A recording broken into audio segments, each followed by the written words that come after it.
सात विषय विज्ञान तेमां आपणे देखवानुं छे आजे प्रकाश नामनुं प्रकरण अने तेमां आपणे देखीए स्वाध्यायना प्रश्नोत्तरी। तो कि खाली जग्या देखो तो कि जे प्रतिबिंबने पर्दा पर मेळवी शकात नहीं तेने शुं कहेवाय? आभासी प्रतिबिंब। केवुं प्रतिबिंब? आभासी प्रतिबिंब। के तेने पर्दा पर मेळवी शकातो पर्दा पर झीली शकाय नहीं। पछी बहिर्गोळ खाली जग्या वडे रचातुं प्रतिबिंब हमेशा आभासी अने वस्तुना परिमाण करता केवुं होय छे? नानुं होय। तो कि बहिर्गोळ अरीसा। जो आभासी एटले के तमने भास थाय तेवुं के तहीं खरेखर कोई छे पण कई होय ना। तमे काच तोड़ीने देखो तो तेनी पार कोई होय ना। अने वस्तुना परिमाण करता नानुं एटले के जो वस्तु कोई आपणे सिम्पल भाषामां 1 फूटनी होय तो तमने अर्धा फूटनी देखाय, कां तो एना करता ओછી देखाय, कां तो एना करता थोड़ी वधारे। एम सिम्पल भाषा 1 फूट होय तो 0.8 फूटनी देखाय, अथवा 2 फूटनी होय तो तमने 1.5 फूटनी देखाय, अथवा 1 फूटनी देखाय। मीन्स के नानुं थई जाय एना करता। खाली जग्या अरीसा वडे रचातुं प्रतिबिंब हमेशा वस्तुना परिमाण जेटલું જ હોય છે। એટલે કે સમતલ અરીસો તમારા ઘરે છે ને તે અરીસો તમે 6 ફૂટના હોય ત્યાં 6 ફૂટના જ દેખાય, હે ને? મોટો અરીસો હોય એકદમ તમારી હાઈટ જેટલો તમને 6 ફૂટના જ દેખાય, નાના થઈ જાય મોટા થઈ જાય ના। ચાલો, જે પ્રતિબિંબને પડદા પર મેળવી શકાય તેને કેવું પ્રતિબિંબ કહેવાય? વાસ્તવિક પ્રતિબિંબ। કેવું પ્રતિબિંબ કહેવાય?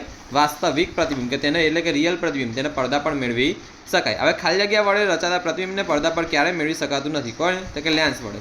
કોની વડે? લેન્સ। અંતર્ગોળ લેન્સ। કયો લેન્સ? અંતર્ગોળ લેન્સ। તો કે અંતર્ગોળ લેન્સ વડે રચાતા પ્રતિબિંબને પડદા પર ક્યારેય મેળવી શકાતું નથી। કયો લેન્સ? અંતર્ગોળ લેન્સ। હવે ધ્યાન નહીં, આપણે આ દેખવાનું છે, કોલમ देखवानी, तेमां जोड़का देखीशुं। समतल अरीसो के समतल अरीसो ते शुं छे? तेनुं प्रतिबिंब चत्तुं होय छे अने वस्तुना जेटला ज परिमाणनुं होय छे। चत्तुं एटले शुं? तमने तमारो जमणो हाथ त्यां डाबो देखाशे ने डाबो हाथ केवो देखाशे? जमणो। તમે તમારા મોઢા પર જો જમણા બાજુ તીર હોય તો તમે કઈ ડાબી બાજુ દેખાશે, અને ડાબી બાજુ તીર હોય તો જમણી બાજુ દેખાશે। ચાલો, આ બહિર્ગોળ અરીસો દેખે તો કે બહિર્ગોળ અરીસામાં વસ્તુના પ્રતિબિંબને મોટા વિસ્તારમાં ફેલાવી શકે છે। બહિર્ગોળ અરીસો શું કરે? વસ્તુના પ્રતિબિંબને મોટા વિસ્તારમાં ફેલાવી શકે છે। જ્યારે બહિર્ગોળ લેન્સ, તો બહિર્ગોળ લેન્સ શું કામ કરે? તો મેગ્નિફાઈંગ ગ્લાસ તરીકે વપરાય છે। શાના તરીકે? મેગ્નિફાઈંગ ગ્લાસ, હે ને? પેલો આવે છે ને એમ કહીને આપણે એમ દેખીએ બિલોડી કાચ, તે બકા। અંતર્ગોળ અરીસો કે અંતર્ગોળ અરીસો દાંતનું વિવર્ધિત પ્રતિબિંબ મેળવવા માટે દાંતના ડોક્ટર વાપરે છે। વિવર્ધિત એટલે કેવું? ઝૂમ કરેલું। કેવું? ઝૂમ કરેલું। કોણ? તો કે સાદી ભાષામાં અંતર્ગોળ અરીસો દાંતનું ઝૂમ કરેલું પ્રતિબિંબ મેળવવા માટે દાંતના ડોક્ટર વાપરે છે, બરાબર ને? એમ કહીને તે બી સરસ રીતે બહુ આવો જરીકમથો આવો આવે, અને તેમાં અંતર્ગોળ લેન્સ અહીંયા આગળ આવે। ચાલો, હવે અંતર્ગોળ અરીસો આવે, માય મિસ્ટેક, અંતર્ગોળ અરીસો આવે। હવે અંતર્ગોળ લેન્સ વિશે વાત કરીએ તો અંતર્ગોળ લેન્સનું પ્રતિબિંબ ચત્તુ અને વસ્તુના પરિમાણ કરતાં કેવું હોય છે? નાનું હોય છે। ચત્તુ એટલે કે ડાબું જમણું દેખાય ને જમણું ડાબું દેખાય, વસ્તુમાં પરિમાણ કરતાં કેવું હોય છે? નાનું હોય છે। શું? અંતર્ગોળ લેન્સ। ફરીથી આપણે રિવિઝન કરીએ। સમતલ અરીસો તો કે પ્રતિબિંબ ચત્તુ અને વસ્તુના જેટલા જ પરિમાણનું હોય છે। બહિર્ગોળ અરીસો તો કે વસ્તુના પ્રતિબિંબને મોટા વિસ્તારમાં ફેલાવી શકે છે। બહિર્ગોળ લેન્સ તો કે મેગ્નિફાઈંગ ગ્લાસ તરીકે વપરાય છે। અંતર્ગોળ અરીસો તો કે અંતર્ગોળ અરીસો દાંતનું વિવર્ધિત પ્રતિબિંબ મેળવવા માટે દાંતના ડોક્ટર વાપરે છે। જ્યારે અંતર્ગોળ લેન્સનો આપણે ઉપયોગ કરીએ તો કે અંતર્ગોળ લેન્સનું પ્રતિબિંબ ચત્તુ અને વસ્તુમાં પરિમાણ કરતાં કેવું હોય છે? નાનું હોય છે। હવે આપણે દેખીશું સમતલ અરીસા વડે મળતા પ્રતિબિંબની લાક્ષણિકતા આપો।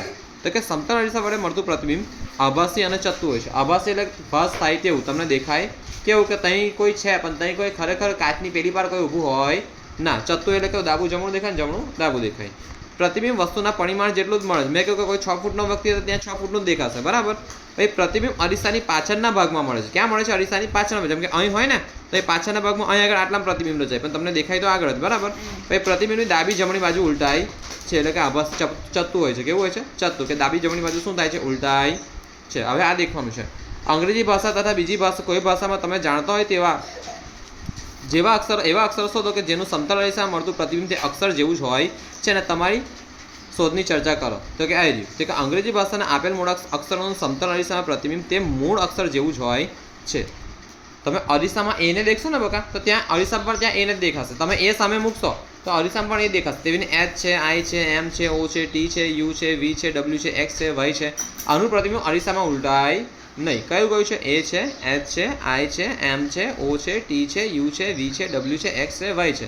ફરીથી A H I M O T U V W X Y W X Y. જો યાદ કરીને રાખવાનું, અહીં મોટું, અહીં મોટું, અહીં મોટું, T U V W X Y આવડે ને? જેડ ના આવડે પછી T U V W X Y.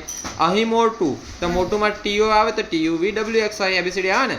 ABCD F G H I J K L M N P Q R S T U V W X Y, હે ને? અહીં મોટું W X Y યાદ રહેશે ને? અહીં મોટું V W X Y T U V W X Y, okay? કાં તો અહીં TUVWXY, કાં તો અહીં મોટું પછી ફરીથી TUVWXY. આવીને યાદ રાખજો ને, પરીક્ષામાં પૂછાય છે બકા 1 માર્ક્સમાં. ચાલો, આભાસી પ્રતિબિંબ એટલે શું? એવી એક પરિસ્થિતિ જણાવો જેમાં આભાસી પ્રતિબિંબ રચાતું હોય. તો કે જે પ્રતિબિંબને પડદા પર ન મેળવી શકાય, જે પ્રતિબિંબને પડદા પર મેળવી ન શકાય તેવા પ્રતિબિંબને કેવું પ્રતિબિંબ કહેવાય? આભાસી પ્રતિબિંબ. કેવું પ્રતિબિંબ કહેવાય? આભાસી પ્રતિબિંબ.